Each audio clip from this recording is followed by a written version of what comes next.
بسم اللہ الرحمن الرحیم بسم اللہ الرحمن الرحیم۔ یہ درس آپ کی خدمت میں مکتب توحید الجامعات اور مرکز دعویٰ و ارشاد الغاز سعودی عرب کی طرف سے پیش کیا جا رہا ہے۔ اس درس کا عنوان ہے یوم الآخر، قیامت کی چھوٹی چھوٹی نشانیاں۔ اس درس کو آپ کی خدمت میں پیش کر رہے ہیں شیخ مقصود الحسن فیضی حفظہ اللہ۔ لیجیے درس ملاحظہ فرمائیں۔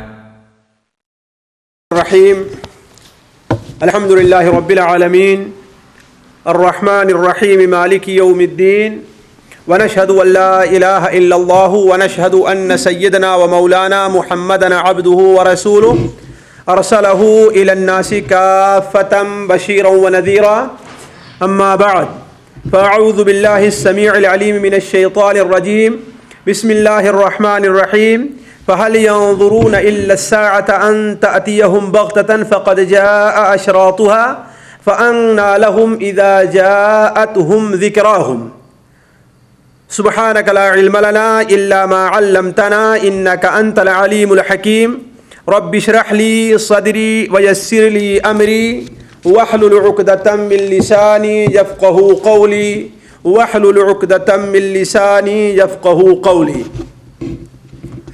عزیز ساتھیوں اور دینی بھائیوں، آج سے کافی دنوں پہلے ہو سکتا ہے کہ یہ وقت تقریباً 10 سال کا گزر چکا ہو یا اسی کے لگ بھگ، قیامت کی نشانیوں سے متعلق آپ لوگوں کے سامنے یا اس وقت ہمارے جو بھائی حاضر رہا کرتے تھے ان کے سامنے کچھ باتیں رکھی گئی تھیں۔ ضرورت کے پیش نظر اور خصوصاً وقت حاضر کو ملحوظ رکھتے ہوئے چند باتیں وہ دوبارہ آپ لوگوں کے سامنے رکھی جا رہی ہیں، جس سے متعلق سب سے پہلے یہ بات ہمارے اور آپ کے ذہن میں آنی چاہیے کہ اللہ تبارک و تعالی نے بندوں کے اوپر جن چیزوں سے متعلق ایمان لانا ضروری قرار دیا ہے، یا بندوں کے ایمان کا رکن جن چیزوں کو قرار دیا ہے، اس میں ایک چیز آخرت پر ایمان لانا بھی ہے کہ نہیں؟ مدرسے کے اندر، مکتب میں ہم اور آپ پڑھتے ہیں آمنت باللہ وملائکتہ وکتبہ ورسلہ والیوم الآخر وبالقدر خیرہ وشرہ من اللہ تعالی والبعث بعد الموت، ہے نا؟ ہم ایمان لے آئے اللہ پر، اللہ کی کتابوں پر، اللہ کے رسولوں پر، اللہ کے فرشتوں پر، یوم آخرت پر، اچھی اور بری تقدیر پر۔ تو یہ بندے کے ایمان کے کل رکن کتنے ہیں؟ 6 رکن ہیں۔ بندے کے ایمان کے 6 رکن ہیں جن کے اوپر ایمان لانا ضروری ہے۔ اور اسلام کے رکن کتنے ہیں؟ 5 ہیں۔ اسلام کے رکن کل 5 ہیں: شہادتین، نماز، روزہ، حج اور زکوٰۃ۔ یہ 5 رکن کس کے ہیں؟ اسلام کے ہیں۔ اور 6 رکن کس کے ہیں؟ ایمان کے ہیں۔ 6 رکن ایمان کے ہیں: اللہ پر ایمان، اللہ کے فرشتوں پر ایمان، اللہ کے نبیوں پر ایمان، اللہ کی کتابوں پر ایمان، یوم آخرت پر ایمان، اور اچھی اور بری تقدیر پر ایمان۔ اللہ کے یوم آخرت پر ایمان اور اچھی اور بری تقدیر پر ایمان، یہ 6 چیزیں وہ ہیں جو بندوں کے ایمان کا جز ہیں اور رکن ہیں۔ بغیر ان پر ایمان لے آئے ہوئے، یعنی یوم آخرت پر بغیر ایمان لے آئے ہوئے کسی بندے کا ایمان اللہ تعالیٰ کے نزدیک مقبول نہیں ہے۔ اللہ کے نزدیک مقبول نہیں ہے۔ جو بندہ آخرت کے دن پر ایمان نہیں لے آتا وہ مومن نہیں ہے۔ آخرت کے دن پر جو ایمان نہیں لے آتا وہ مومن نہیں ہے۔ اسی لیے مثال کے طور پر دیکھ لیجئے، حاتم طائی ہے نا، حاتم طائی ہے، کتنی سخاوت کرتا تھا، کبھی کسی کو اس نے تکلیف نہیں دی، اور ہر موقع پر اس نے خرچ کیا، اللہ کے بندوں کی مدد کی۔ لیکن کیا وہ جنت میں جائے گا؟ نہیں۔ کیوں؟ اس بات کا جواب ملتا ہے حضرت عائشہ رضی اللہ تعالیٰ کی اس حدیث سے کہ عبداللہ ابن زید ابن جدعان مکہ مکرمہ کا ایک بہت مالدار آدمی تھا، اور مالدار ہونے کے ساتھ ساتھ بہت سخی تھا. کیا نام ہے ان کا؟ یاد رکھیں گے، عبداللہ ابن زید ابن جدعان. ابن جدعان کے نام سے وہ مشہور تھا. کیا؟ ابن جدعان. اور ان کی سخاوت کا یہ عالم تھا کہ جو بڑی دیگ انہوں نے بنائی تھی غریبوں کو اور حاجیوں کو کھانا کھلانے کے لیے، اللہ کے رسول صلی اللہ علیہ وسلم سخت گرمی کے موسم میں اس دیگ کے سائے میں بیٹھا کرتے تھے.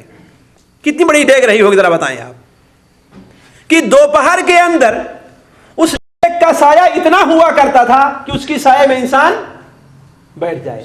سوچیں کتنی بڑی رہی ہوگی.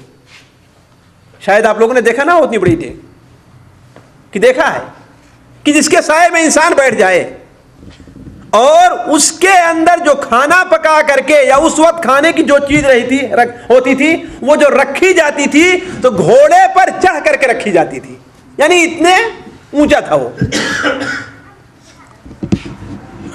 تو وہ حاجیوں کو کھانا کھلایا کرتا تھا. تو حضرت عائشہ رضی اللہ تعالیٰ عنہ نے ایک دن نبی صلی اللہ علیہ وسلم سے پوچھا، اے اللہ کے رسول، کیا زید ابن عبداللہ ابن جدعان جو کہ غریبوں کی مدد کرتا تھا، اپنے رشتہ داروں اور خاندان والوں کی خبر گیری کرتا تھا، اتنا خرچ کرتا تھا، کیا وہ جنت میں جائے گا؟ تو آپ نے کیا فرمایا؟ آپ نے فرمایا لا یا عائشہ، اے عائشہ نہیں. کیوں نہیں؟ اس لیے کہ اس نے ایک دل بھی یہ نہیں کہا کہ رب اغفر لی خطیئتی یوم الدین، اے اللہ تبارک و تعالی قیامت کے دن میرے غلطیوں کو معاف کیجئے گا. یعنی اس کا ایمان آخرت کے اوپر نہیں تھا. ذرا سوچیں، اتنا خرچ کرنے کے بعد لاکھ خرچ کیا ہوگا اس نے، اس کے باوجود وہ جنت پہ کیوں نہیں گیا؟ اس لیے کہ اس کا ایمان آخرت پر نہیں تھا. تو آخرت پر ایمان بندے کے ایمان کا جز ہے اور رکن ہے. بغیر اس کے اوپر ایمان لے آئے ہوئے کوئی بندہ مومن نہیں ہو سکتا. جیسا کہ قرآن مجید میں متعدد جگہ اور اللہ کے رسول صلی اللہ علیہ وسلم کے حدیث میں بھی اس کا ذکر ہے. میں اس تفصیل کی طرف نہیں جانا چاہتا. ایک چیز. دوسری چیز یہ ہے کہ اللہ تبارک و تعالی نے قرآن مجید میں آخرت کا ذکر بڑی کثرت سے فرمایا ہے. خصوصاً وہ آیتیں جو مکہ مکرمہ کے اندر نازل ہوئی ہیں، اس کے اندر آخرت کا ذکر بہت ہی کثرت سے ہے. نماز ابھی فرض نہیں ہوئی تھی، روزہ فرض نہیں ہوا تھا، زکوٰۃ فرض نہیں ہوئی تھی. اللہ کے رسول صلی اللہ علیہ وسلم مکہ مکرمہ کے اندر اللہ کی توحید اور آخرت پر ایمان لانے کی تبلیغ کثرت سے فرمایا کرتے تھے، اور ان لوگوں کو کھل کر کے کافر کہا ہے جو آخرت پر ایمان نہیں لے آتے. زعم الذین کفروا ان لن یبعثوا قل بلی وربی لتبعثن ثم لتنبؤن بما عملتم وذلک علی اللہ یسیر. زعم الذین کفروا ان لن یبعثوا، یہ کافر یہ سمجھتے ہیں کہ انہیں دوبارہ اٹھایا نہیں جائے گا. زعم الذین کفروا ان لن یبعثوا، ان کافروں کا گمان یہ ہے کہ انہیں دوبارہ اٹھایا نہیں جائے گا. آپ کیا کہیے؟ قل بلا وربی، آپ کہیے کہ یقیناً اٹھایا جائے گا میرے رب کی قسم. بلا وربی، یقیناً ہاں انہیں اٹھایا جائے گا. وربی، میرے رب کی قسم. لتبعثن، تم لوگ اٹھائے جاؤ گے. ثم لتنبؤن بما عملتم، پھر جو کچھ تم نے کیا ہے اس کی تمہیں خبر دی جائے گی. اچھا کیا ہے تو اچھے کو دیکھو گے، اور برا کیا ہے تو اس کو وہاں پر پاؤ گے. وذالک علی اللہ یسیر، اور دوبارہ اٹھانا اللہ کے اوپر مشکل نہیں ہے، یہ کام اللہ کے لیے بہت آسان. تو قرآن مجید میں ایک جگہ نہیں، دو جگہ نہیں، متعدد جگہ بڑی تاکید کے ساتھ آخرت کا ذکر فرمایا گیا ہے، اور کافروں کو اسی بنیاد پر کافر قرار دیا گیا ہے کہ وہ آخرت پر ایمان نہیں لے آتے.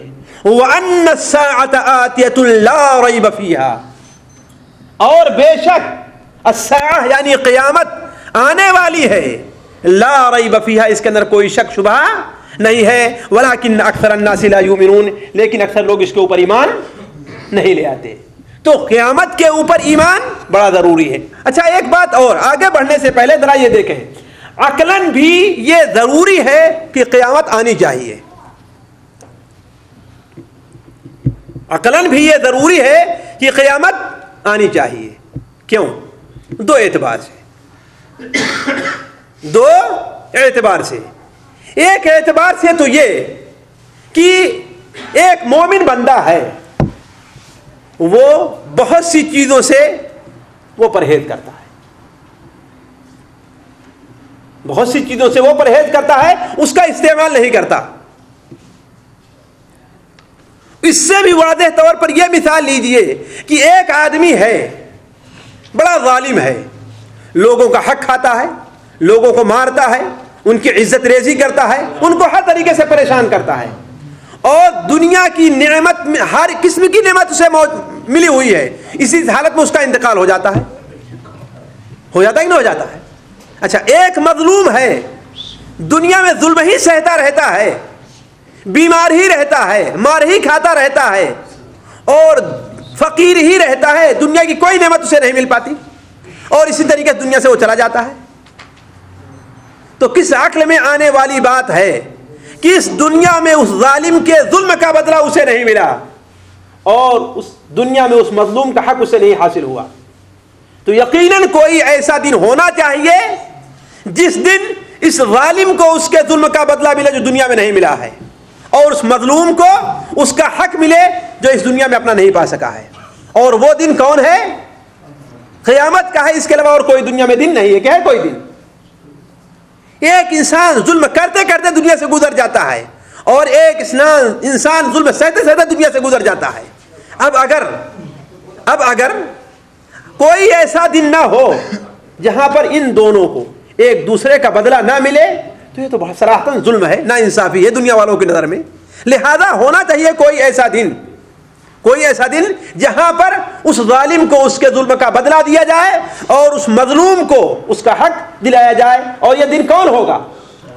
قیامت کا دن ہوگا. اسی طریقے سے اللہ تبارک و تعالی حکیم ہے, اس کا کوئی کام حکمت سے خالی نہیں ہے کہ نہیں؟ اللہ تعالی حکیم ہے, اس کا کوئی کام حکمت سے خالی نہیں ہے. اللہ نے اتنی بڑی مخلوق پیدا کی ہے, اتنی بڑی مخلوق پیدا کی ہے, آپ کو یہ حکم دیا ہے کہ آپ سونا نہ پہنیے, آپ کو یہ حکم دیا ہے کہ آپ ریشم نہ پہنیے, آپ کو یہ حکم دیا ہے کہ آپ شراب نہ پیجیے, آپ شراب نہ پیجیے. کیا مطلب یہ حکم بالکل بیکار ہے؟ اس کی کوئی وجہ نہیں ہے. آخر آپ سونا نہ پہنیے, وہ کس عقل میں آنے والی بات ہے؟ آپ ریشم نہ پہنیے, کس عقل میں آنے والی بات ہے؟ اس کا مطلب ہے کہ یہ جو چیزیں قرار دی جا رہی ہیں, کوئی ایسا دن ہونا چاہیے کہ جو آدمی ان باتوں پر عمل کرتا ہے انہیں اس کا اچھا بدلہ ملے, اور جو آدمی ان باتوں کو چھوڑ دیتا ہے اسے اس کا برا بدلہ ملے. افحسبتم انما خلقناکم عبثا وانکم الینا لا ترجعون, کیا تم نے یہ سمجھ رکھا ہے کہ ہم نے تمہیں عبث اور بیکار پیدا کیا ہے اور تم ہماری طرف پلٹائے نہیں جاؤ گے؟ ہماری طرف تمہیں پلٹ کر کے نہیں آنا ہے. تو عقلی طور پر بھی یہ بات واضح ہے کہ ایک دن ایسا آنا چاہیے جس دن اس دنیا کے اندر جو لوگ مظلوم ہیں انہیں ان کا حق دیا جائے, اور اس دنیا میں جو لوگ ظالم ہیں انہیں ان کے ظلم کا بدلہ دیا جائے. ایک ایسا شخص جو اللہ کی رضا کے لیے اس دنیا میں کچھ چیزوں کو چھوڑ دے رہا ہے اسے اس کا بدلہ ملا جائے, اور جو شخص اللہ کی منع کرنے کے باوجود اس دنیا میں کسی چیز کو استعمال کر رہا ہے اسے اس سے روکا جائے. اسی لیے اگر شراب پیتا ہوا انسان بغیر توبہ کے اس دنیا سے گزر جائے اور جنت میں داخل بھی ہو, لیکن پھر اسے جنت کی شراب نہیں ملے گی, اسے جنت کی شراب نہیں ملے گی. کیوں؟ اگر اسے بھی جنت کی شراب ملے اور ایک اللہ کے اس بندے کو جو نہیں پیے اس کو ہی ملے تو فرق کیا رہ گیا؟ افنجعل المتقین کالفجار، کیا متقیوں کو فاجروں اور ظالموں کے برابر کر دوں گا؟ یہ کیسے ہو سکتا ہے؟ تو یہ بات عین انصاف ہے، یہ بات بالکل عدل کے اوپر مبنی ہے کہ ایک ایسا دن ہونا چاہیے جہاں پر یہ چیزیں پیش آئیں، یہ چیزیں پیش آئیں، اور اسی چیز کے اوپر ایک مومن کا ایمان ہوتا ہے اور ایک کافر کا ایمان نہیں ہوتا۔ حضرت خباب رضی اللہ تعالیٰ عنہ بخاری شریف کے اندر ہے کہ وہ لوہار کا کام کیا کرتے تھے۔ کس کا کام؟ لوہار کا، تلوار بنانا ہے، نیزہ بنانا ہے، یہ بنانا ہے، یعنی جو چیزیں لوہے کی ہوتی وہ بنایا کرتے تھے۔ تو انہوں نے ایک کافر جو ہے عاصی بن وائل، ہمارے خیال سے عاصی بن وائل کے لیے تلوار وغیرہ بنائی، اور عاصی نے پیسہ دینے سے انکار کر دیا، اور یہ مسلمان تھے اور وہ اسلام کا پکا دشمن تھا عاصی بن وائل۔ اس کے پاس مانگنے گئے تو وہ کہتا ہے کہ جب تک محمد صلی اللہ علیہ وسلم ان کے ساتھ کفر نہیں کرو گے میں تمہارا حق نہیں دینے کو تیار ہوں۔ تو حضرت خباب ابن عرط رضی اللہ عنہ فرمایا کہ اگر تو مر جائے دوبارہ زندہ بھی ہو پھر بھی میں محمد کے ساتھ کفر نہیں کروں گا۔ وہ کہتا اچھا تم مجھے ڈرا رہے ہو تو ٹھیک ہے، جب میں مر گیا اور دوبارہ زندہ ہوں گا اور میرے پاس پیسے رہا تمہارا میں حق ادا کر دوں گا، میں حق ادا کر دوں گا۔ تو اللہ تعالیٰ نے کیا فرمایا؟ افرأیت الذی کفر بآیاتنا وقال اوتین مالا وولدا اطلع الغیب، کیا اسے غیب پر کوئی اطلاع ہے؟ کیا اسے معلوم ہے کہ دن قیامت میں اسے مال اور اولاد ملنے والا ہے؟ کبھی ایسا ہونے والا نہیں ہے۔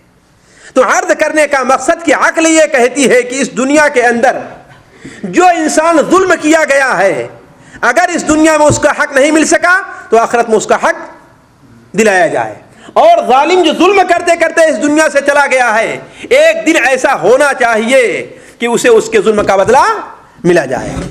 دیکھیے ایک اور چیز ہے قیامت سے متعلق، مختصر طور پر یہ دیکھ لیجئے کہ قیامت کا آنا تو برحق ہے لیکن وہ کب آئے گی یہ کوئی کسی کو معلوم نہیں ہے۔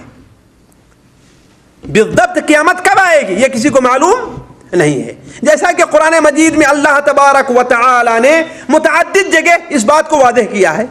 مثال کے طور پر سورہ لقمان کے آخر میں اللہ کیا فرماتا ہے؟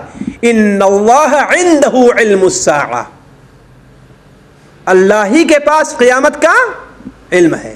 وَيَسْأَلُونَكَ عَنِ السَّاعَةِ أَيَّانَ مُرْسَاهَا، آپ سے لوگ قیامت کے بارے میں پوچھتے ہیں کہ وہ کب آنے والی ہے، تو آپ کیا کہیے؟ انما علمها عند اللہ، اس کا علم کس کے پاس ہے؟ اللہ تعالیٰ کے پاس۔ تو قیامت کا آنا یقینی اور ضروری ہے لیکن قیامت کب آئے گی یہ کس کو معلوم ہے؟ صرف اللہ تبارک تعالیٰ کو معلوم ہے، کسی اور کو معلوم نہیں ہے۔ نہ کسی نبی کو اس کا علم حاصل ہے، نہ کسی ولی کو حاصل ہے، نہ کسی مولوی کو حاصل ہے، نہ کسی پیر کو حاصل ہے، نہ ہی کسی مرشد کو حاصل ہے، کسی مرشد کو۔ اسی لیے اللہ کے رسول صلی اللہ علیہ وسلم کی متعدد حدیثیں ہیں جس کے اندر آپ صلی اللہ علیہ وسلم نے یہ بیان فرمایا ہے کہ قیامت کا علم کسی کے پاس نہیں ہے۔ مثال کے طور پر بخاری اور مسلم وغیرہ میں وہ حدیث جو حضرت جبرائیل کے نام سے مشہور، حدیث جبرائیل کے نام سے، مسلم شریف میں حضرت عمر بن خطاب رضی اللہ عنہ کی روایت ہے کہ جب حضرت جبرائیل آپ کے پاس تشریف لے آئے اور آخر میں شروع میں ان سے آپ سے ایمان کے متعلق پوچھا، اسلام کے متعلق پوچھا، احسان کے متعلق پوچھا، اور آخر میں کیا کہا کہ قیامت کے بارے میں آپ بتلائیے، تو آپ نے کیا فرمایا؟ پوچھنے والے سے جس سے پوچھا جا رہا ہے وہ زیادہ نہیں جانتا۔ اور بعض روایات میں آتا ہے کہ قیامت کا علم ان 5 چیزوں کے علم میں سے ہے جس کا علم اللہ تبارک و تعالی کے علاوہ کسی دوسرے کو معلوم نہیں ہے۔ تو معلوم یہ ہوا کہ قیامت کب آئے گی بالضبط یہ کسی کو معلوم نہیں ہے، البتہ یہ بات ضروری ہے کہ قیامت کے آنے کی کچھ نشانیاں نبی صلی اللہ علیہ وسلم کو بتائی گئی ہیں، اور آپ نے امت کے سامنے وہ چیزیں بغیر کسی کمی کے آپ نے امت کے سامنے اس چیز کو کھول کر کے بیان کر دیا ہے. اور وہی چیز جو آیت ہم نے آپ کے سامنے شروع مقدمے کے اندر تلاوت کی, اس کے اندر اللہ تعالیٰ فرماتا ہے فَهَلْ يَنظُرُونَ إِلَّا السَّاعَةَ أَن تَأْتِيَهُمْ بَغْتَةً فَقَدْ جَاءَ أَشْرَاطُهَا, کیا یہ لوگ انتظار کرتے ہیں قیامت کا کہ اچانک آ جائے؟ فَقَدْ جَاءَ أَشْرَاطُهَا, قیامت کی نشانیاں آ گئی ہیں, قیامت کی نشانیاں آ گئی ہیں, شروع ہو گئی ہیں. تو قیامت کی نشانیاں نبی صلی اللہ علیہ وسلم نے ہمیں اور آپ کو بتلائی ہیں. انہی نشانیوں کا جاننا اور ان نشانیوں کو باعث عبرت سمجھنا ہمارے اور آپ کے لیے بہتر اور ہمارے اور آپ کے لیے اچھا ہے. کیوں؟ اس لیے کہ ان نشانیوں کو دیکھ کر کے انسان اپنے اعمال کے اندر کوئی نہ کوئی تبدیلی کر سکتا ہے, اپنے اعمال کو کسی طریقے سے درست کر سکتا ہے. انہی نشانیوں سے متعلق آج آپ کے سامنے میں آپ کے سامنے چند باتیں رکھوں گا. دیکھیے, پہلی چیز تو یہ ہے کہ قیامت کی نشانیاں دو طرح کی ہیں. ایک تو چھوٹی چھوٹی نشانیاں ہیں اور دوسری قسم ہے کہ بڑی بڑی نشانیاں ہیں. یا دوسرے الفاظ میں اس طریقے سے تعبیر کیجئے, کچھ ایسی نشانیاں ہیں جو عادی قسم کی ہیں, عام طور پر جو دنیا میں چیزیں پیش آتی ہیں ان میں کثرت ہو گئی, یا وہ چیزیں جو انسان کے بس میں ہے اور اس کو انسان کرنا شروع کر دیا ہے. اور کچھ ایسی نشانیاں ہیں جو غیر عادی ہیں, غیر طبیعی ہیں. مثال تو دجال کا آنا ہے. دجال ایک اپنا کام یہ بھی دکھلائے گا کہ ایک آدمی کو مارے گا دوبارہ زندہ کر دے گا. ظاہر تو غیر عادی چیزیں ہیں نا. اسی طریقے سے عادی چیز یہ ہے کہ سورج مشرق سے طلوع ہو اور مغرب کے اندر ڈوب جائے, یہ 24 گھنٹے کے اندر اس کا ایک چکر پورا ہوتا ہے. لیکن اگر یہی سورج مغرب سے نکلنا شروع ہو جائے تو غیر عادی چیز ہے نا, یہ کوئی فطری چیز نہیں ہے. اسی طریقے سے ہم یہ دیکھتے ہیں کہ جانور ہو اور وہ انسان سے بات کرے کہ تو مومن ہے یا کافر ہے, یہ غیر عادی چیز ہے نا. تو اس قسم کی نشانیاں جو ہیں اسے علماء کیا کہتے ہیں کہ قیامت کی بڑی بڑی نشانیاں کہتے ہیں. اچھا, ایک قیامت کی نشانیاں اس طریقے سے بھی ہیں, کچھ نشانیاں تو ایسی ہیں جو قیامت کے قریب ہونے کی علامت ہیں, اور کچھ نشانیاں ایسی ہیں جو قیامت کے واقع ہونے کی نشانیاں ہیں. یعنی کچھ نشانیاں جب ظاہر ہو جائیں تو اس سے یہ پتہ چلتا ہے کہ قیامت اب قریب آنے والی ہے, اور کچھ نشانیاں جب آ جائیں تو اس کا مطلب ہے قیامت اب واقع ہونے والی ہے, دور نہیں ہے. تو آج کی اور اگلی مجلس میں آپ لوگوں کے سامنے میں قیامت کی چند نشانیاں رکھوں گا. آج جو میں رکھوں گا وہ مختصر طور پر قیامت کی چھوٹی چھوٹی نشانیاں جو ہیں, یعنی وہ چیزیں جو بالکل عام ہیں اور اس کے اندر کوئی عجیب و غریب چیز نہیں پائی جاتی. دیکھیے, سب سے پہلی نشانی قیامت کی چھوٹی نشانیوں میں نبی صلی اللہ علیہ وسلم کی بعثت اور آپ کی وفات ہے. نبی صلی اللہ علیہ وسلم کی بعثت اور آپ کی وفات ہے. بخاری شریف میں ہے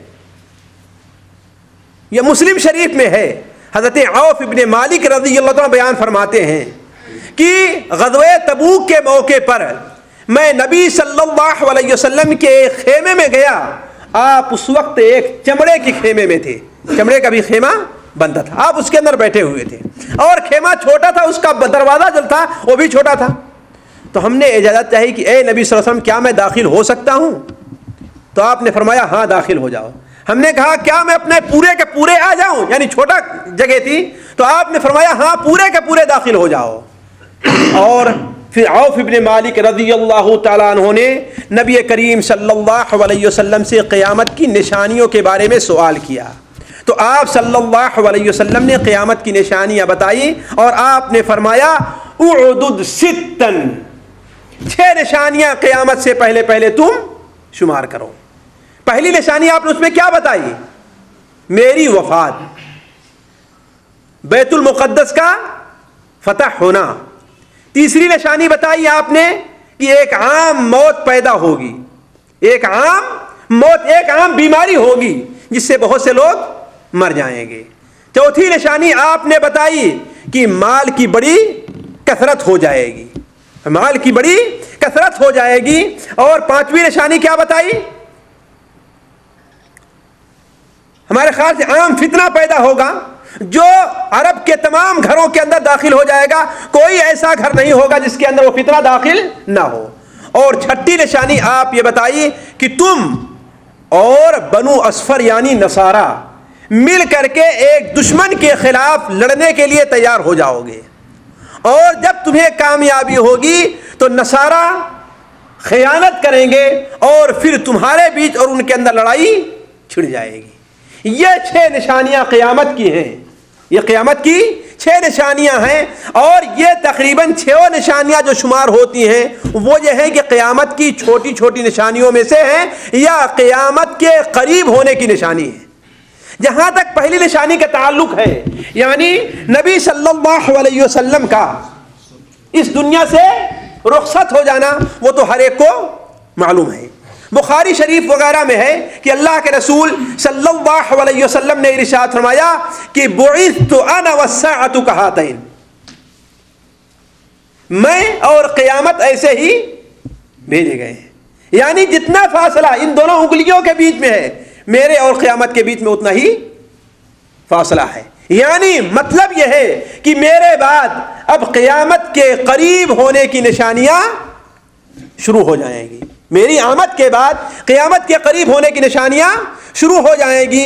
تو پہلی نشانی قیامت کی چھوٹی نشانیوں میں یہ ہے کہ نبی صلی اللہ علیہ وسلم کی وفات ہے جو 11 ہجری کے اندر واقع ہو چکی، اور آپ صلی اللہ علیہ وسلم اس دنیا کے اندر 63 سال رہ کر کے، جس میں 23 سال آپ صلی اللہ علیہ وسلم نبوت کا وقت گزارا ہے، اس دنیا کو ایمان کی اور امن کی دولت سے نواز کر کے آپ صلی اللہ علیہ وسلم اس دنیا سے رخصت ہو چکے۔ آپ صلی اللہ علیہ وسلم کے زمانے میں بھی بعض ایسی نشانیاں پیش آئی ہیں جو قیامت کی نشانیاں شمار کی جاتی ہیں، ان میں سے ایک نشانی چاند کا 2 ٹکڑے ہو جانا بھی ہے، چاند کا 2 ٹکڑے ہو جانا بھی ہے۔ اللہ تبارک و تعالیٰ قرآن مجید میں ارشاد فرماتا ہے اقتربت الساعۃ وانشق القمر، قیامت نزدیک آ گئی اور چاند پھٹ گیا۔ اقتربت الساعۃ وانشق القمر، قیامت قریب آ گئی اور چاند پھٹ گیا۔ یہ کب پھٹا ہے چاند؟ نبی صلی اللہ علیہ وسلم اس وقت ابھی کہاں تھے؟ مکہ مکرمہ میں تھے، آپ منا کے اندر موجود تھے کہ مکہ کے مشرکین نے آپ سے مطالبہ کیا کہ اگر آپ جادوگر نہیں ہیں، اور یقیناً آپ صلی اللہ علیہ وسلم جادوگر نہیں تھے اور نہ ہی جادو کو آپ کوئی علم جانا تھا، سیکھا تھا، اور نہ ہی جادو کو آپ جانتے تھے، ظاہر بات اس کی حرمت کو جانتے تھے، اس کے تمام طریقوں کو غلط ہونے کو جانتے تھے، یہ مطلب نہیں ہے، لیکن کہنے کا مطلب اس طریقے سے جادوگر جادو سیکھتا ہے، نبی صلی اللہ علیہ وسلم کو اس جادو کا علم نہیں تھا، یقیناً آپ جادوگر نہیں تھے، لیکن چونکہ آپ سے معجزات کا ظہور ہوتا تھا اس لیے کافر یہ سمجھتے تھے کہ یہ کیا ہے؟ جادوگر ہے۔ تو کیا کہا کافروں نے کہ اگر آپ چاند کو 2 ٹکڑے کر دیں، اس لیے کہ جادوگر کا اثر زمین ہی پر رہتا ہے، آسمان پر نہیں ہوتا، جادوگر کا جو اثر ہوتا ہے وہ کہاں؟ زمین ہی پر رہتا ہے، آسمان تک اس کا اثر نہیں پہنچتا۔ اگر آپ چاند کو 2 ٹکڑے کر دیں تو ہم آپ پر ایمان لانے کے لیے تیار ہیں۔ آپ صلی اللہ علیہ وسلم نے سوال کیا دوبارہ ان سے، کیا تم لوگ یقینی طور پر ایمان لے آؤ گے؟ انہوں نے کہا ہاں ایمان لے آؤں گا۔ آپ صلی اللہ علیہ وسلم نے چاند کی طرف اپنی شہادت کی انگلی سے اشارہ کیا اور ایسے فرمایا تو آدھا چاند مشرق اور آدھا مغرب کی طرف ہوا، یہاں تک کہ پہاڑ کے آڑ میں پہنچ گیا۔ اس کے بعد آپ نے فرمایا اے لوگوں گواہی دو کہ میں اللہ کا رسول ہوں، لیکن پھر بھی مشرک آپ کے اوپر ایمان لانے کے لیے تیار نہیں ہوئے، آپ پر ایمان لانے کے لیے تیار نہیں ہوئے، بلکہ یہ کہنے لگے او اس کا جادو تو آسمان پر بھی چل جایا کرتا ہے، اللہ تبارک و تعالیٰ نے ان کی تردید میں قرآن مجید کے اندر سورہ قمر نازل فرمائی کہ اقتربت الساعۃ وانشق القمر وإن يروا آیۃ یعرضوا ویقولوا سحر مستمر وکذبوا واتبعوا اہواءہم وکل امر مستقر. چاند 2 ٹکڑے ہو گیا اور قیامت قریب آ گئی. تو آپ صلی اللہ علیہ وسلم کی زندگی میں بھی قیامت کی بعد نشانیاں ظاہر ہوئی ہیں، جیسے چاند کا 2 ٹکڑے ہونا جسے اللہ تبارک و تعالیٰ نے قیامت کے قریب ہونے کی علامت قرار دی. اسی طریقے سے بیت المقدس کا فتح ہونا بھی قیامت کی ایک نشانی ہے، جو حضرت عمر فاروق رضی اللہ تعالیٰ عنہ کے زمانے میں سن 16 ہجری کے اندر فتح ہو چکا ہے. سن 16 ہجری کے اندر فتح ہو چکا. میں اس کی تفصیل طرف نہیں جانا چاہتا. اسی طریقے سے قیامت کی ایک نشانی جو بخاری شریف کچھ حدیث کے اندر ابھی ہم نے جو آپ کے سامنے رکھا کہ 6 نشانیاں شمار کرو، اس میں ایک نشانی ہے کہ عام موت کا واقع ہونا بھی ہے، اور یہ بھی حضرت عمر فاروق رضی اللہ تعالیٰ عنہ کے زمانے میں شام کے علاقے میں 18 ہجری کے اندر پیش آیا تھا. امواس جو بیت المقدس کے قریب ایک شہر تھا، وہاں طاعون یا کالرا کی بیماری پیدا ہوئی اور تھوڑے ہی دنوں میں پورے شام کے اندر پھیل گئی، جس سے بہت سے مسلمان جس میں انتقال فرمائے ہیں. حتیٰ کہ بعض روایات میں آتا ہے کہ 25,000 مسلمانوں کی وفات اس مرد میں ہوئی تھی. کتنے؟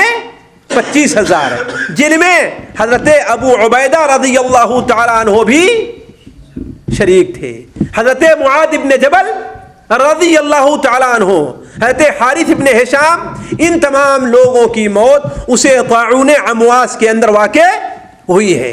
تو آپ نے فرمایا کہ ایک عام موت بھی قیامت کی نشانیوں میں سے ہے جو آئی اور ختم ہو چکی ہے. اسی طریقے سے آپ نے قیامت کی ایک نشانی یہ بھی بتائی کہ مال کی بڑی کثرت ہو جائے گی، یہاں تک کہ انسان اپنا صدقہ لے کر کے نکلے گا، اس کا صدقہ قبول کرنے والا کوئی نہیں ملے گا. اور یہ صورتحال ایک بار پیش آ چکی ہے اور دوبارہ پھر پیش آنے والی ہے. پہلی بار کب پیش آئی ہے؟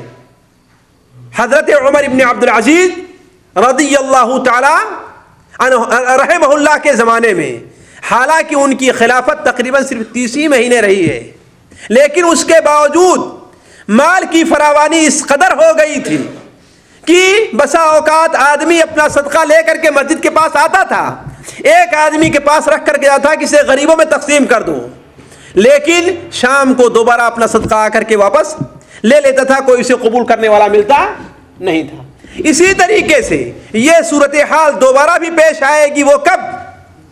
حضرت عیسیٰ ابن مریم علیہ السلام کے زمانے میں، جب مہدی کا اس دنیا میں ورود ہوگا تو پھر اس دنیا کے اندر اتنی رفاہیت پیدا ہوگی، اتنی مالداری ہوگی کہ کوئی زکوٰۃ لینے والا انسان نہ ملے گا. اسی طریقے سے قیامت کی چھوٹی نشانیوں میں سے ایک نشانی یہ بھی ہے کہ جھوٹے نبی ظاہر ہوں گے. بخاری شریف میں ہے کہ اللہ کے رسول صلی اللہ علیہ وسلم نے ارشاد فرمایا قیامت اس وقت تک قائم نہیں ہوگی جب تک کہ 30 کے قریب جھوٹے نبی دجال نہ ظاہر ہو جائیں. اور سب سے بڑا آخر میں کون آئے گا؟ مسیح دجال آئے گا. اور آپ کے زمانے ہی سے کچھ لوگوں نے نبوت کا دعویٰ کرنا شروع کر دیا تھا. مثال کے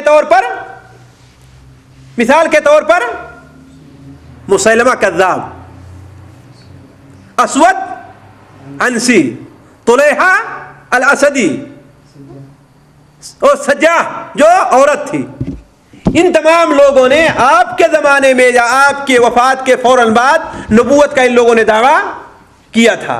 اسود عنسی کا قتل آپ کی وفات سے پہلے ہی ہو چکا تھا، جو یمن کا رہنے والا تھا. اور مسیلمہ کذاب کہاں کا تھا؟ یمامہ کا رہنے والا تھا. یمامہ کہاں ہے آج؟ ریاض کے بعد جو خرج کا علاقہ ہے وہ یمامہ کا علاقہ کہلاتا تھا. جس کا جو قتل کب قتل ہوا ہے مسیلمہ کذاب؟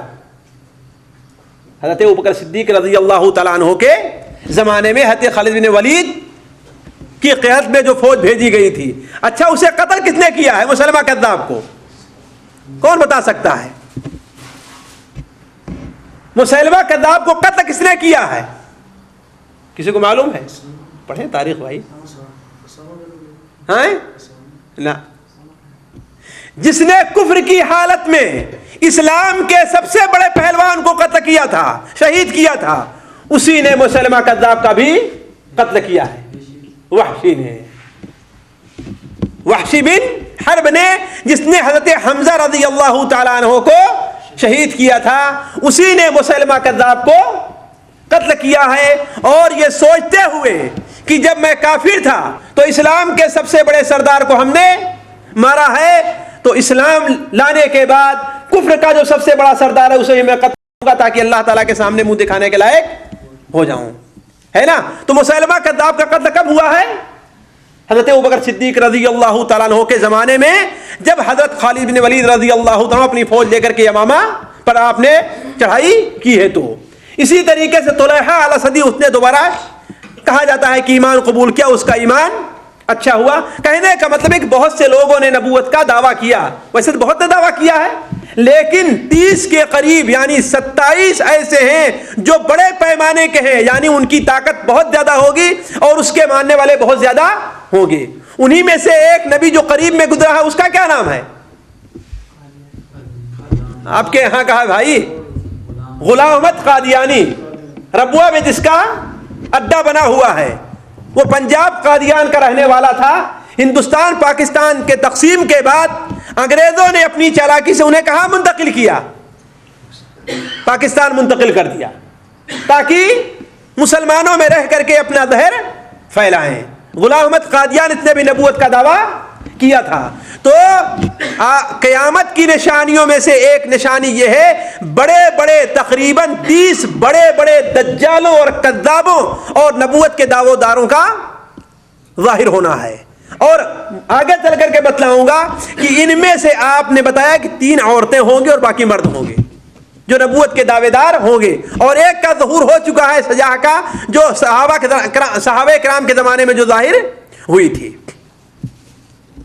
اسی طریقے سے قیامت کی چھوٹی چھوٹی نشانیوں میں ایک نشانی ہے حجاز کے اندر آگ کا ظاہر ہونا. حجاز کے اندر آگ کا ظاہر ہونا، اور یہ بھی 7ویں ہجری کے وسط کے اندر ایک آگ ظاہر ہوئی ہے جو مدینہ منورہ کے پاس تھی. اور وہ آگ اتنی تیز تھی کہ مدینہ منورہ میں وہ آگ روشن تھی، اور اس آگ کی روشنی میں بغداد کے اندر لوگ بھی کتاب پڑھ لیا کرتے تھے، خط لکھ لیا کرتے تھے. اتنی تیز تھی وہ آگ. آپ صلی اللہ علیہ وسلم نے اس کی خبر دی ہے. چنانچہ آپ صلی اللہ علیہ وسلم نے ارشاد فرمایا کہ قیامت اس وقت تک قائم نہیں ہوگی جب تک کہ حجاز کی سرزمین سے ایک ایسی آگ ظاہر ہو جس سے بصرہ کے اندر اونٹوں کی گردن دیکھ لی جائے گی. اونٹوں کی گردن دیکھ لی جائے گی. متعدد کتب حدیث کے اندر لکھا ہے، ہم نے وہاں سے ایک تھوڑا سا پیراگراف نقل کیا، اسے آپ کو میں پڑھ کر کے سناتا ہوں. امام ابو شامہ ایک بہت بڑے مورخ ہیں، وہ لکھتے ہیں کہ بدھ کی رات 3 جمادی الاخرہ 654 کو، بدھ کی رات 3 جمادی الاخرہ 654 کو المدینہ منورہ میں سخت ترین آواز گونجی. پھر ایک ایسا عظیم زلزلہ آیا جس سے ساری زمین کانپ اٹھی، دیواریں ہل گئیں، چھتوں میں شگاف پڑ گیا، لکڑیاں اور دروازے کھڑکھڑا اٹھے، اور ایسا ہی ہر 1 گھنٹے پر ہوتا رہا. یہ سلسلہ جمعہ کے دن تک مہینے کی 5ویں تاریخ تک جاری رہا. یعنی 3 جمادی سے شروع ہوا ہے اور بدھ کو، جمعرات کو اور جمعہ کو یعنی 5ویں تاریخ تک یہ سلسلہ جاری رہا. پھر حرہ کی طرف ایک زبردست آگ کا ظہور ہوا جسے لوگوں نے اپنے گھروں سے دیکھا، اور ایسا لگتا تھا کہ مدینہ منورہ کے پاس ہی وہ آگ ہے. یہ بہت ہی زبردست آگ تھی. اس کے شعلے 3 میناروں سے زیادہ اونچے تھے. کتنی اونچی تھی؟ 3 مینارے جو ہوتے ہیں اس سے زیادہ اونچے تھے. مدینہ شریف کی وادی میں آگ بہ رہی تھی. یہاں تک کہ وادی شذا جہاں سے پانی بہتا تھا وہاں تک پہنچ گئی. وادی شذا جس طرح پانی سے پر تھی اسی طرح آگ سے پر ہو گئی اور پانی کا بہنا بند ہو گیا. قسم ہے اللہ کی, ہم ایک گروپ بنا کر اسے دیکھنے نکلے تو دیکھا کہ پہاڑ آگ بہا رہے تھے. حرہ نے عراقی حاجیوں کا راستہ بند کر رکھا تھا. پھر وہیں تک پہنچ کر کے آگ رک گئی. حالانکہ لوگوں نے سمجھا تھا کہ یہ آگ ہم لوگوں تک مدینہ منورہ کے اندر داخل ہو جائے گی, لیکن لوٹ کر مشرق کی طرف بہنے لگی. اس کے بیچ سے بڑی بڑی چٹانوں کی صورت میں آگ کے ایسے انگارے نکلتے تھے کہ پتھروں کو کھا جاتے تھے. اس کی مثال وہی ہے جیسا کہ اللہ تعالیٰ قرآن مجید میں ارشاد فرماتا ہے, انہا ترمی بشرر کالقصر کانہ جمالۃ صفر. یہ خط 5 رجب 1454 ہجری کو لکھا گیا ہے. یعنی کتنا دن ہو گئے؟ 1 مہینہ سے زیادہ ہو گئے. 3 جمادی الاخرہ سے شروع ہوئی تھی نا, اور 5 رجب کو لکھا جا رہا ہے. اور تعداد میں تحریر آگ زیادتی ہی پر ہے, یعنی آگ بڑھتی ہی جا رہی ہے, کم نہیں ہو رہی ہے. وہ حروں سے گزر کر بنو قریظہ تک پہنچ گئی ہے. حرہ کا سارا علاقہ آگ سے پر ہے. مدینہ منورہ میں رہ کر رات میں اسے ہم ایسا ہی دیکھتے ہیں گویا حاجیوں کی مشعلیں روشن ہیں. البتہ اصل آگ جہاں سے شروع ہوئی ہے وہاں تو گویا سرخ آگ کے پہاڑ ہیں اور برابر بڑھتی جا رہی ہے. اب لوگ پریشان ہیں, ان کی سمجھ میں نہیں آ رہا ہے کہ اب آگے کیا ہونے والا ہے. اللہ تبارک و تعالی انجام بخیر کرے. ہم آگ کی صحیح صورتحال بیان نہیں کر سکتے, آگ کی صحیح صورتحال بیان کرنے سے قاصر ہیں. ایک دوسرا خط جو امام ابو شامہ تک مدینہ منورہ کے قاضی شمس الدین بن سنان الحسینی نے لکھا تھا, اس میں وہ لکھتے ہیں, اس رات میں شہر کے امیر کے پاس میں گیا اور عرض کیا, عذاب نے ہمیں چاروں طرف سے گھیر لیا ہے, اللہ کی طرف رجوع کرو, صدق دل سے توبہ کرو, بغیر اس کے کوئی چارہ نہیں ہے. اس نے اپنے تمام غلاموں کو آزاد کر دیا, جس کا مال اس کے پاس تھا وہ سب واپس کر دیا. قسم ہے اللہ کی اے بھائی, آج تک ہماری زندگی میں کوئی لطف نہیں ہے. مدینہ شریف کے تمام لوگوں نے توبہ کر لیا ہے. اس وقت مدینہ منورہ میں کسی بھی گانے بجانے کی آواز نہیں آ رہی ہے. آگ برابر بڑھتی جا رہی ہے, یہاں تک کہ اس کا کچھ حصہ ہم لوگوں تک پہنچ چکا ہے. ہمیں خوف لاحق ہے کہ کہیں ہمیں یہ آگ اپنی لپیٹ میں نہ لے لے. لوگ اکٹھا ہو کر کے نبی صلی اللہ علیہ وسلم کے روضہ کے ارد گرد جمع ہو گئے ہیں, اور سبھی لوگوں نے جمعرات کو صدقی توبہ کر لی ہے. اللہ کا شکر ہے کہ اس کی جو لو اب تک ہم لوگوں تک پہنچ رہی تھی وہ رک گئی ہے, لیکن آگ ابھی تک رکی نہیں ہے. اس سے عجیب خوفناک آواز آتی ہے کہ نہ تو ہمیں سونے دیتی ہے اور نہ ہی کھانے پینے دیتی ہے. سچ تو یہ ہے کہ وہ کتنی بڑی ہے اور کتنی خوفناک ہے, ہم اسے یہاں بیان نہیں کر سکتے. امام ابو شامہ آگے چل کر کے لکھتے ہیں کہ قاضی القضات صدر الدین علی ابن ابو القاسم الحنفی رحمہ اللہ نے ایک دن بحث و مذاکرہ میں ہم لوگوں سے عرض کیا کہ میں نے ایک بدوی کو دیکھا کہ بصرہ میں میرے والد رحمہ اللہ سے کہہ رہا تھا کہ ان لوگوں نے ان راتوں میں جب ارض حجاز میں آگ کا ظہور ہوا تھا تو بصرہ کے اندر اس آگ کی روشنی میں اپنے اونٹوں کی گردنیں تک دیکھ رہے تھے. جیسا کہ نبی صلی اللہ علیہ وسلم نے فرمایا کہ حجاز سے ایک ایسی آگ ظاہر ہوگی جس کی روشنی میں لوگ بصرہ کے اندر اونٹ کی گردنیں بھی دیکھ لیں گے. تو یہ قیامت کی ایک نشانی تھی جو ظاہر ہوئی اور لوگوں نے اس کا مشاہدہ کر لیا. دیکھیے, قیامت کی کچھ نشانیاں ایسی ہیں جو ظاہر ہیں اور برابر بڑھتی جا رہی ہیں, جو ظاہر ہوئی اور برابر بڑھتی جا رہی ہیں. ان میں سے ایک نشانی کیا ہے؟ زنا اور اس کا زیادہ ہونا ہے. اور یہ چیز ہم لوگ دیکھ ہی رہے ہیں کہ زنا کس کثرت سے بڑھتا جا رہا ہے. آنکھوں کا زنا, کانوں کا زنا, اپنے منہ کا زنا, اور دوسرے زنا جو حقیقی زنا ہے وہ بھی دنیا کے اندر کس طریقے سے بڑھتا جا رہا ہے کہ کتنے ملک ایسے ہیں جو زنا کے لیے لائسنس جاری کر رہے ہیں, اور بغیر لائسنس کے کتنے دھندے زنا کے دنیا میں چل رہے ہیں. الامان الحفیظ, وہ بڑے شہروں میں رہنے والے لوگ اس کا اسی طریقے سے اندازہ کر سکتے ہیں.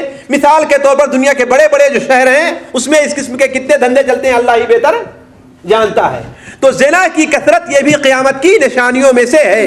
اللہ کے رسول صلی اللہ علیہ وسلم کا فرمان ہے, بخاری اور مسلم میں ہے کہ آپ نے فرمایا ان من اشراط الساعہ, قیامت کی نشانیوں میں سے ایک نشانی یہ بھی ہے کہ علم اٹھ جائے گا اور جہالت بڑھ جائے گی, شراب پی جائے گی اور زنا کثرت سے ہونے لگے گا. اسی طریقے سے سود کا بڑھ جانا, سود کا پھیل جانا, دنیا کے اندر سودی کاروبار کثرت سے ہونا, یہ بھی قیامت کی ایک نشانی ہے جو ظاہر ہو چکی ہے اور برابر بڑھتی جا رہی ہے, جو ظاہر ہو چکی ہے اور برابر بڑھتی جا رہی ہے. آج ہم ہندوستان, پاکستان اور بنگلہ دیش کے رہنے والے لوگ ذرا اندازہ لگائیں کتنے لوگ ہیں جو سود لینے, دینے, کھانے یا سود پر مدد کرنے سے بچے ہوئے ہیں. لینے, دینے اور سود پر مدد کرنے سے بچے ہوئے ہیں. شاید ہی کوئی بینک ایسا ہو دنیا کے اندر جو سودی کاروبار نہ کرتا ہو, جو سودی کاروبار نہ کرتا ہو. تو عرض میں کر رہا تھا کہ سود کا بڑھ جانا اور برابر بڑھتے رہنا یہ بھی قیامت کی نشانیوں میں سے ہے. نبی صلی اللہ علیہ وسلم کا ارشاد ہے لَيَأْتِيَنَّ عَلَى النَّاسِ زمان, لوگوں پر ایک وقت ایسا آئے گا کہ لوگوں پر ایک وقت ایسا آئے گا کہ ہر شخص سود کھائے گا. اگر کوئی انسان سود نہیں کھاتا تو کم سے کم اس کا دھواں ہی اس تک پہنچے گا. اس کے دوست ہوں گے جو سود کھانے والے ہوں گے, اس کے رشتہ دار ہوں گے جو سود کھانے والے ہوں گے. کم سے کم سود کھانے والوں سے چندہ تو لے گا کہ نہیں لے گا, سود کھانے والوں کی دعوتیں کھائے گا کہ نہیں کھائے گا. یہ صورتحال تو پیدا ہوگی. اللہ کے رسول صلی اللہ علیہ وسلم کا فرمان ہے بین یدی الساعہ, قیامت سے پہلے سود بڑھ جائے گا, زنا بڑھ جائے گا اور شراب لوگ کثرت سے پینے لگیں گے. تو قیامت کی ایک نشانیوں میں سے ایک نشانی, قیامت کی نشانیوں میں سے ایک نشانی جو نبی صلی اللہ علیہ وسلم بیان فرمائی ہے وہ ایک بھی ایک سود لوگ کثرت سے کھانا شروع کر دیں گے. اسی طریقے سے قیامت کی نشانیوں میں سے ایک نشانی مال کا بڑھ جانا ہے اور تجارت کا کثرت سے ہو جانا ہے. آج لوگوں کے پاس مال کی کمی نہیں ہے, لیکن لوگ پریشان کیوں ہیں؟ اس لیے پریشان ہیں کہ ضروریات اپنی اتنی بڑھا لی ہے لوگوں نے کہ وہ پورا نہیں کر پا رہے ہیں. لیکن انسان کی زندگی جن چیزوں سے چل سکتی ہے اس کا حساب لگایا جائے تو ہر انسان کے پاس اس سے زیادہ مال موجود ہے. مثال کے طور پر کھانا ہے, پانی ہے, پہننا ہے اور رہنے کے لیے مکان ہے. ان صرف اسی پر اگر انسان گزارا کرے تو اس کے پاس بہت مال ہے. لیکن آج انسان ظاہری چیزوں پر اتنا خرچہ کرتا ہے جتنا کھانے پینے پر خرچہ نہیں کرتا. گاڑی ہے, ٹیلی ویژن ہے اور پہننے کے لیے, دکھانے کے لیے اچھے اچھے کپڑے ہیں. انسان اس وقت اسی لیے پریشان ہے, جو زیادہ کماتا ہے اس کو بھی نہیں پورا کر پاتا, وہ بھی نہیں پورا کر پاتا, اور جو تھوڑا کماتا ہے وہ بھی پورا نہیں کر پاتا ہے. جو مہینے میں 5,000 10,000 دے رہا ہے اس کے پاس بیٹھیے وہ بھی مقروض ہے اور وہ بھی اپنے گھر والوں کے خرچ سے پریشان ہے, اور جو بیچارہ 500 لے رہا ہے وہ بھی پریشان ہے. تو مال کی کثرت اور تجارت کا بڑھ جانا قیامت کی نشانیوں میں سے ایک نشانی ہے. نبی صلی اللہ علیہ وسلم نے بیان فرمایا, مسند احمد کے اندر حضرت عبداللہ بن مسعود کی روایت ہے کہ آپ نے فرمایا بین یدی الساعۃ تسلیم الخاصہ, قیامت سے پہلے لوگ صرف اپنی پہچان والوں سے سلام کرنے لگیں گے. اور ہوتا ہے کہ نہیں ہوتا ہے, جن کو پہچانتے ہیں اس سے تو سلام کریں گے اور کتنا دوڑ کر کے اس سے ملیں گے, اور جس سے نہیں پہچانتے ہیں بغل سے گزر جاتے ہیں. معلوم ہے کہ مسلمان ہیں لیکن بغل سے گزر جا رہے ہیں. اور آج صورتحال تو یہ ہو گئی ہے کہ بڑے اچھے اچھے لوگ ٹیلی فون کریں گے اور سلام نہیں کریں گے, ٹیلی فون شروع کریں گے اور سلام نہیں کریں گے. تو قیامت سے پہلے خاص سلام پھیل جائے گا.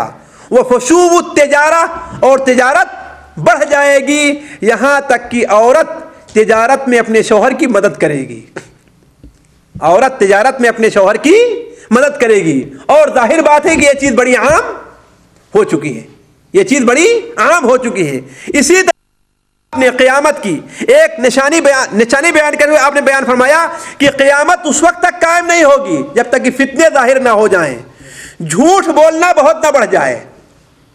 آج اگر غور کر کے دیکھیں تو شاید ہی کوئی آدمی جو جھوٹ سے بچا ہوا ہے, اور اس پر مصیبت یہ ہے کہ جھوٹ کو جھوٹ نہیں سمجھتا, جھوٹ کو عیب نہیں سمجھ رہا ہے.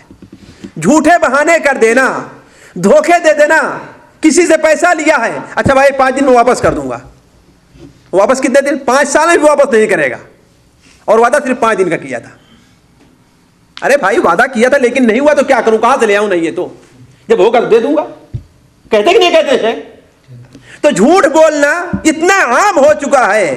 پڑھا لکھا آدمی, جاہل آدمی, اچھا آدمی, برا آدمی, ہر آدمی جھوٹ بولنا ایسا شروع کر دیا کہ اس کا احساس تک نہیں ہوتا. تو قیامت کی نشانیوں میں سے ایک جھوٹ زیادہ ہو جائے. وَتَتَقَارَبُ الْأَسْوَاقُ, اور بازار بڑے قریب ہو جائیں گے. ہر شہر کے اندر بازار ہے, ہر گاؤں میں بازار ہے. پہلے بازار بڑے بڑے شہروں کے اندر رہا کرتے تھے, اور 8, 10, 15, 20 دیہاتوں کو ملا کر کے ہفتے میں کہیں ایک بازار لگا کرتا تھا, ہے کہ نہیں؟ اور ہر شہر میں ہر محلے کے اندر بازار لگے ہوئے ہیں. تو قیامت کی نشانیوں میں سے ایک نشانی یہ بھی ہے کہ تجارت لوگ کثرت سے کرنے لگیں گے, اور لوگوں کے پاس مال بہت زیادہ ہو جایا کرے گا. اسی طریقے سے قیامت کی وہ نشانیاں جو ظاہر ہوئی ہیں اور بڑھتی جا رہی ہیں, گانے بجانے کا پھیل جانا ہے, اور اس کو لوگوں کو حلال سمجھنا شروع کر دینا ہے. یعنی ایک چیز تو یہ ہے کہ وہ پھیلے لیکن اسے لوگ برا سمجھیں. مثال کے طور پر زنا ہے, لوگ برا سمجھتے ہیں. شراب ہے, اور عام طور پر لوگ برا سمجھتے ہیں. لیکن ایک چیز یہ ہے کہ پھیل جائے اور لوگ اسے برا نہ سمجھیں. مثال کے طور پر گانا ہے. آج کون ایسا کمرہ ہے جس میں گانے کے کیسٹیں نہ ہوں, یا کم سے کم جو ہے ٹی وی تو لگا ہی ہوا ہے اور ڈش کا نظام چل رہا ہے. اور کون سا ایسا ٹی وی اسٹیشن ہے جس کے اوپر گانا نہ آتا ہو؟ ہے کوئی دنیا میں؟ بتا سکتے ہیں آپ لوگ؟ ایک کہیں سے شروع بھی ہونے جا رہا تھا تو اس کو لوگوں نے توڑ پھوڑ کر پھینک دیا ہے کہ نہیں؟ ایک کہیں سے شروع ہونے جا رہا تھا اسی طریقے سے, تو لوگوں نے اسے توڑ پھوڑ کر کے پھینک دیا, دنیا نے قبول ہی نہیں کیا اس کو. تو زنا, وہ گانے بجانے کا عام ہو جانا اور لوگوں کا اسے جائز سمجھنا, یہ بھی قیامت کی نشانیوں میں سے ایک بڑی اہم نشانی ہے جو بالکل آج واضح ہے. اللہ کے رسول صلی اللہ علیہ وسلم نے ارشاد فرمایا کہ میری قوم کے اندر آخری زمانے میں خسف ہوگا, یعنی لوگ زمین میں دھسا دیے جائیں گے اور ان کی صورتیں بدل دی جائیں گی, ان کے اوپر پتھر برسائے جائیں گے. کہا کب؟ آپ نے فرمایا اس وقت جب کہ گانے اور گانے والیاں یہ زیادہ ہو جائیں گی اور لوگ باجا سننے شروع کر دیں گے. اسی طریقے سے قیامت کی چھوٹی نشانیوں میں سے جو نشانی ظاہر ہوئی اور برابر بڑھتی جا رہی ہے وہ بد کلامی کا اور رشتہ داری کا توڑنا اور اپنے پڑوسی کا لحاظ نہ کرنا, یہ بھی ہے کہ نہیں؟ اور بد کلامی کے بڑھنے کا معاملہ تو یہ ہے کہ بسا اوقات لوگ آپس میں جب ملیں گے تو سلام نہیں کرے گا بلکہ گالیاں دے کر کے ملاقات کریں گے ایک دوسرے سے, ہنستے رہے گا اس کے اوپر. ملاقات ہوگی تو گالیاں دے گے ایک دوسرے سے سلام کرنے کے بجائے. تو بد کلامی کا بڑھ جانا یہ بھی قیامت کی نشانیوں میں سے ایک نشانی ہے. اسی طریقے سے قیامت کی بڑی نشانی ایک ہے شرک کا ظاہر ہو جانا. اور آج کون سا ایسا شہر ہے الا ماشاء اللہ سعودیہ کے کچھ شہروں کو چھوڑ کر کے, بلکہ تمام شہروں کو جہاں ظاہر میں شرک نہیں ہے, بلکہ دنیا کا شاید ہی کوئی شہر ہو جہاں پر شرک اور شرک کے اڈے نہ پائے جائیں, شرک اور شرک کے اڈے نہ پائے جاتے ہوں. اسی طریقے سے ایک بڑی اہم چیز یہ ہے قیامت کی نشانیوں میں سے کہ لوگ دین کس سے حاصل کریں گے یہ معیار ختم ہو جائے گا. کسی علم والے سے آپ دین حاصل کر رہے ہیں یا بے علم سے آپ دین حاصل کر رہے ہیں, یہ معیار ختم ہو جائے گا. کسی دیندار سے آپ دین حاصل کر رہے ہیں یا کسی جھوٹے سے آپ دین حاصل کر رہے ہیں, یہ معیار ختم ہو جائے گا. کسی صحیح علم رکھنے والے سے آپ علم حاصل کر رہے ہیں یا کہ کسی صحیح علم رکھنے والے سے نہیں آپ علم حاصل کر رہے ہیں, یہ معیار ختم ہو جائے گا. وہ بھی قیامت کی نشانیوں میں سے ایک نشانی ہے اور جو بری طریقے سے اس دنیا کے اندر پھیل گیا ہے. آج لوگ عجیب عجیب فتوے دینا شروع کرتے ہیں اور لوگ اسے لے کر کے اس کے اوپر عمل بھی کرتے رہتے ہیں. اسی کو اللہ کے رسول صلی اللہ علیہ وسلم نے آپ نے کیا فرمایا؟ قیامت کی نشانیوں میں سے ایک نشانی ہے کہ اذا تکلم الرویبضہ, ہے نا, یہ رویدہ اور رویبضہ یہ بات کرنا شروع کرے گا دین کے معاملے میں, جسے کچھ بھی نہیں آتا ہے لیکن دین کے بارے میں فتویٰ دینا شروع کر دے گا. تو قیامت کی نشانیوں میں سے ایک نشانی بڑی اہم یہ بھی ہے. اسی طریقے سے قیامت کی بعد نشانیاں جبھی شروع ہوئی نہیں لیکن ان کے آثار ظاہر ہو گئے ہیں. انہیں بھی دو چار آپ دیکھ لیں. مثال کے طور پر ایک نشانی یہ ہے کہ جزیرے عرب کے اندر نہریں اور باغات کی کثرت ہو جائے گی. اور یہ بھی بات واضح رہے کہ ایسا پتہ چلتا ہے بہت سی احادیث سے کہ اس جزیرے کے اندر کبھی نہریں اور ندیاں بہتی تھیں. اور بعض ایسے لوگوں سے ہماری ملاقات ہے, وہ کہتے تھے کہ یہاں سے زلفی تک ہم لوگ سامان پانی پر بہا کر لے جایا کرتے تھے. اسی الغات میں لوگ موجود ہیں. تو اس سے اور پہلے, بلکہ اور پہلے نبی صلی اللہ علیہ وسلم سے پہلے بھی تو اور بھی کہیں ہو سکتا ہے کہ نہریں بہت بہتی رہی ہوں. آپ صلی اللہ علیہ وسلم فرمان ہے کہ لا تقوم الساعہ, قیامت اس وقت تک قائم نہیں ہوگی جب تک کہ جزیرے عرب نہروں اور باغات سے نہ بھر جائے. اللہ تعالیٰ قدرت سے کچھ بعید نہیں ہے کہ یہاں پر دوبارہ کثرت سے بارش ہونا شروع ہو جائے تو باغات ہو جائیں گے اور نہریں جاری ہو جائیں گی. قیامت کی نشانیوں میں سے ایک نشانی یہ بھی ہے. اسی طریقے سے قیامت کی ایک نشانی جو ابھی تک ظاہر نہیں ہوئی, البتہ اس کے آثار ظاہر ہو رہے ہیں, وہ کیا ہے؟ مردوں کا کم ہونا اور عورتوں کا زیادہ ہو جانا. یعنی مردوں کی تعداد کم رہے گی اور عورتوں کی تعداد زیادہ رہے گی, اور یہ چیز بڑھنا شروع ہو گئی ہے. عام طور پر چائنا وغیرہ, چائنا کے علاوہ عام طور پر دوسرے ملکوں میں عورتوں کی تعداد مردوں کے مقابلے میں زیادہ ہے. اور جب جس طریقے سے اس وقت دنیا جس رخ پر چل رہی ہے, لڑائیاں, فتنہ, فساد, مار پیٹ, یہی صورتحال چلتی رہی, تو ظاہر بات ہے لڑائیوں میں, دنگے اور فساد میں عام طور پر کون مارے جاتے ہیں؟ مرد ہی مارے جاتے ہیں. اور یہ بھی بات واضح رہے, احادیث سے پتہ چلتا ہے کہ ابھی ایسی لڑائیاں ہونے والی ہیں مسلمانوں میں اور کافروں میں کہ اتنے لوگ مارے جائیں گے کہ ان کے اوپر سے چڑیا بھی اگر اڑنا چاہے گی تو وہ بھی نہیں پار کر سکے گی. اتنے لوگ مریں گے. تو ظاہر بات جب اتنے لوگ مریں گے تو عورتیں زیادہ تو ہو ہی جائیں گی. تو قیامت کی ایک نشانیوں میں سے ایک نشانی یہ بھی ہے کہ عورتیں زیادہ ہو جائیں گی اور مرد کم ہو جائیں گے. نبی صلی اللہ علیہ وسلم کا فرمان ہے کہ آپ نے بیان فرمایا ان من اشراط الساعہ, قیامت کی نشانی میں سے ایک نشانی ہے کہ علم کم ہو جائے گا, جہالت بڑھ جائے گی, زنا بہت پھیل جائے گا, وتکثر النساء, اور عورتیں زیادہ ہو جائیں گی, ویقل الرجال, اور مرد کم ہو جائیں گے, یہاں تک کہ 50 عورتوں کا نگراں صرف ایک مرد ہوگا. 50 عورتوں کا نگراں صرف ایک مرد ہوگا. اور یہ آپ صلی اللہ علیہ وسلم فرمان بخاری اور مسلم کے اندر ہے. تو قیامت کی ایک نشانی وہ جو ابھی مکمل طور پر ظاہر نہیں ہوئی, البتہ اس کے آثار ظاہر ہو گئے ہیں, وہ کیا ہے کہ عورتوں کی کثرت اور مردوں کا کم ہونا. قیامت کی ایک نشانی جو کچھ ظاہر ہونا شروع ہو گئی ہے اور ابھی تک مکمل نہیں ظاہر ہوئی, وہ یہ ہے کہ بارش تو کثرت سے ہوگی, البتہ زمین سبزے کم اگائے گی. بارش کثرت سے ہوگی اور زمین سبزے کم اگائے گی. آپ صلی اللہ علیہ وسلم فرمایا کہ لا تقوم الساعہ, قیامت اس وقت تک قائم نہیں ہوگی یہاں تک کہ آسمان سے بارش ہو لیکن سبزے کم اگائیں. تو بارش کثرت سے ہوگی لیکن سبزے نہیں ہوں گے. اسی طریقے سے قیامت کی وہ نشانیاں جو ظاہر ہوئی نہیں ہیں لیکن عنقریب ہو سکتا ہے ظاہر ہو جائیں, ان میں یہ ہے چاند کا بڑا ہو جانا. یعنی ہلال جو چاند پہلے دوسرے دن نکلتا ہے, لوگ اسے دیکھیں گے تو ایک دن کا چاند انہیں 5 دن کا چاند محسوس ہوگا. آپ نے بیان فرمایا ان من اقتراب الساعہ انتفاخ الاہلہ, قیامت کی نشانیوں میں سے ایک نشانی یہ بھی ہے کہ چاند پھول جائے گا. لوگ سمجھیں گے تو 10 دن کا, 5 دن کا اور 4 دن کا چاند ہے. اسی طریقے سے قیامت کی ایک نشانی یہ ہے کہ درندے اور جمادات بھی بات کرنا شروع کریں گے. بھیڑیا انسان سے بات کرے گا, پتھر انسان سے بات کریں گے, اور اس کی بہت سی شکلیں تو اب آہستہ آہستہ ظاہر ہو گئی. یہ کیسٹ ہے کیا ہے, یہ جمادی تو ہے نا, لیکن بات کرتی کہ بات نہیں کرتی.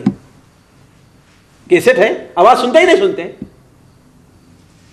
ہو سکتا ہے کہ آئندہ کوئی ایسی مشین یا اللہ تعالیٰ کوئی صورت پیدا کر دے کہ یہ لکڑی بھی آپ کے بارے میں بتائے اور آپ اس کے سامنے بولیں اور یہ آپ کی باتوں کا جواب دینا شروع کر دے. اب دیکھیں لوگ روبوٹ یہ چیزیں بنا ہی رہے ہیں کہ وہ دروازہ بھی کھول دے گا آپ کے لیے, آپ کو کمرے میں بیٹھا بھی دے گا اور آپ کے لیے چائے بھی پیش کر دے گا.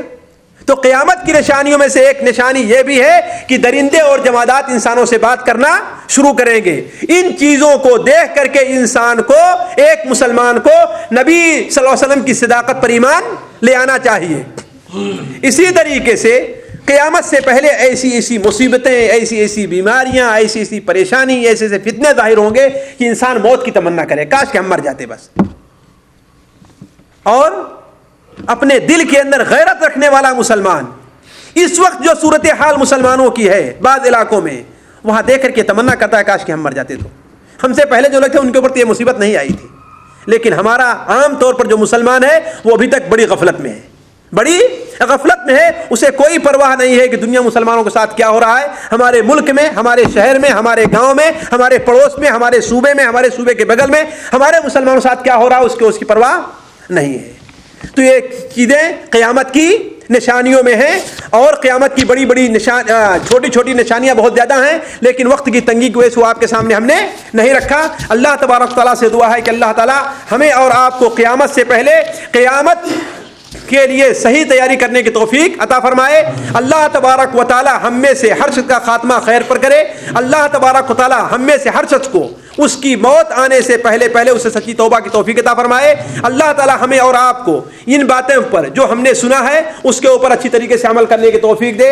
ربنا تقبل منا انك انت السميع العليم وتب علينا انك انت التواب الرحيم وصلى الله على نبينا محمد وبارك وسلم.